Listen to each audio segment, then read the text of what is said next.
am reading The Casual Side of Memento Mori. How are you doing? Welcome. My name is Adam. And we're just a little over a week into July. I hope everyone's having a good summer, okay?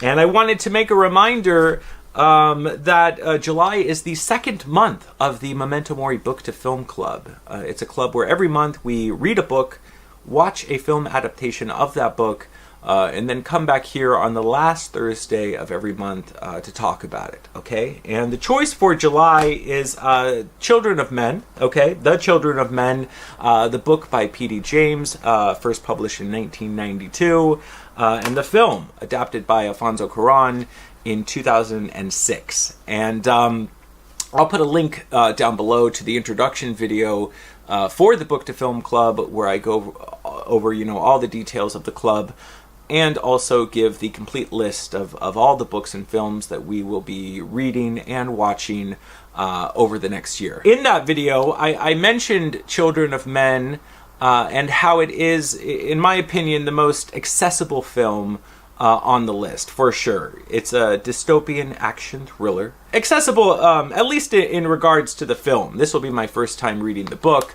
But, it's a film that certainly has a lot of social commentary, has a lot of themes and layering, and it's incredibly timely, which we'll talk about at the end of the month. But it also is a film that can straight up just be viewed as a great, action-packed, visually stunning sort of thriller. And Alfonso Cuarón, a lot of people, of course, know him through the one Harry Potter film that he did, which, we, we don't talk about that franchise here on the channel. But more notably, probably Gravity. So even if you haven't seen Children of Men, you probably have an idea of at least visually, what an auteur he is. And Children of Men is definitely his greatest film, in my opinion. So I'm excited to get to that. And then the book, The Children of Men by P.D. James. This is a great excuse for me to pick her up because I've never read James. And from what I understand, this is quite different from her usual fare in regards to what she usually wrote. I think she usually focused on kind of detective crime fiction. And again, this is dystopian. So yeah, that'll be interesting. Correct me if I'm wrong to the P.D. James fans out there. But either way, also looking forward to the book. And once again, I'll be back here on the last Thursday of July to talk about both of them. So please pick the book up with me, watch the film, and come back and let me know how you got along with it at the end of the month. As for what I'm currently reading, forget holding my hand. You're going to have to clutch it on this one, okay? I'm reading All the Light We Cannot See by Anthony Doerr, okay? And, how do I say? Here on Memento Mori, we love to make fun of the hype train. Gently, of course. But it's, we've talked a lot about, I don't know, what a turnoff the kind of new release train is and people getting hyped. Because it often revolves around literary prizes, which we've already established is just such a bore, right? But also more intently, it's the kind of political side that goes with it, where people now are more focused on filling out their diversity bingo card and waving their hashtag own voices flag around, rather than really talking about good books, right? It's all just become this big circle jerk with people patting themselves on the back. And it's something I try to avoid for the most part. But I definitely do indulge in a form of hype, which I guess you could call Canon hype. Is that a thing? Okay. In Canon hype, thinking about the books from our time, from, the 21st century, what are the books that have a chance to enter the literary canon, whatever that may be.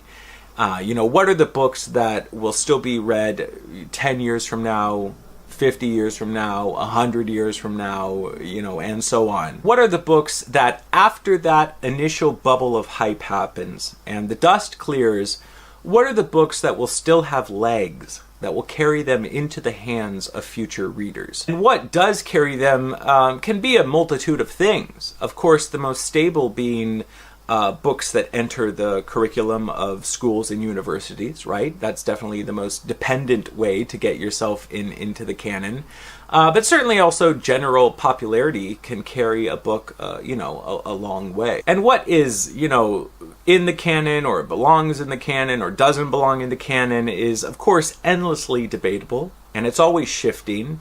And certainly in regards to the 21st century, it's far too fresh to really with any certainty say that anything is in the canon, but it's still fun to think about, right? And I think, there are certainly books released within the century that are, stand a very good chance of being a staple within the canon.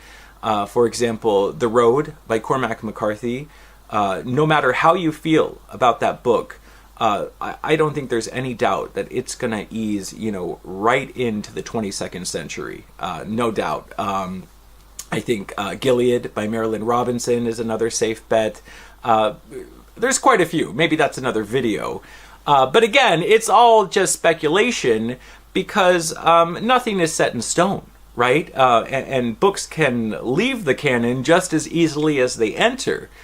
For example, up until recently, I would have said that, The Brief Wondrous Life of Oscar Wilde was a pretty safe bet in regards to the 21st century canon.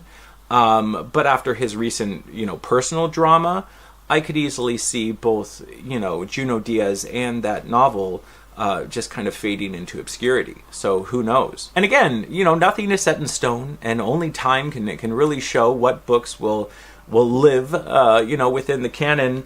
But that brings us the long way here to something like All the Light We Cannot See, right? So, this was a book that was published in 2014. Of course, it had a lot of hype. Everybody was reading it. It won the Pulitzer. It was a huge deal. And certainly one of those books that even after the initial hype and the dust cleared, it's still a book, I think, that still stands a strong chance to, have a wide readership as the years go by. So it's for that reason alone that I'm drawn to books like this. And I gotta say, there is a certain amount of delight that comes with picking a book up like this a few years after its initial, explosion. Because it's sort of like, sneaking into a hotel pool after hours, right? And you go in and it's completely empty and there's no little ugly children around and there's no chicks lined up on their chaise lounges, flipping through magazines and texting. It's just me alone in the pool with this dumbass book, okay? It's kind of nice. Yeah, the actual book, I don't know, man. I'm like a fourth of the way through it, and it's so schmaltzy. It's just ridiculous. It's a World War II drama, okay? And let's see if I can say this with a straight face, but it bounces back between the perspective of a blind Parisian girl and a German albino orphan Nazi, okay? I would say you can't make this shit up, but if you're Anthony Doerr, apparently you can. It's just really dumb. And I think actually the most annoying thing about the novel is the short chapters, man. These short chapters, I don't get it. Again, the book goes back and forth between these two characters, and it's told in these kind of 2 or 3 page vignettes. I don't know. It's annoying. And can we take a sidetrack again here? Do you ever feel like when you watch people here on the BookTube, there's this fascination where people seem to prefer shorter books with shorter chapters? It's so bizarre. I don't get it. It almost seems like this circuit of people who are readers that don't like to read. I'm serious. I really think a lot of people on here like to finish books, but there seems to be quite a few that don't actually like the process in between. It's so bizarre. Am I the only one seeing this? And don't get me wrong, I can understand the art of the novella and appreciate a tightly wound short book, but something is off with the folks on here, and that's not even like diving into the abyss of the audiobook epidemic. But yeah, anyway, certainly short chapters can be utilized well, but I don't think very much so in All the Light We Cannot See. But again, I'm only a fourth of the way through it, and I'll slog through the smalts, okay, and report back.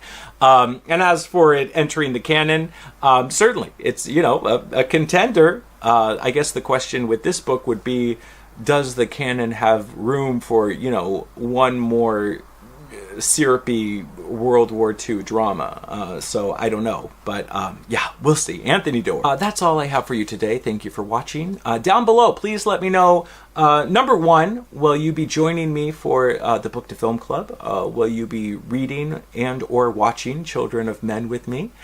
Secondly, what is one novel published within the 21st century that you think has a solid place within the canon, or will have a solid place, rather?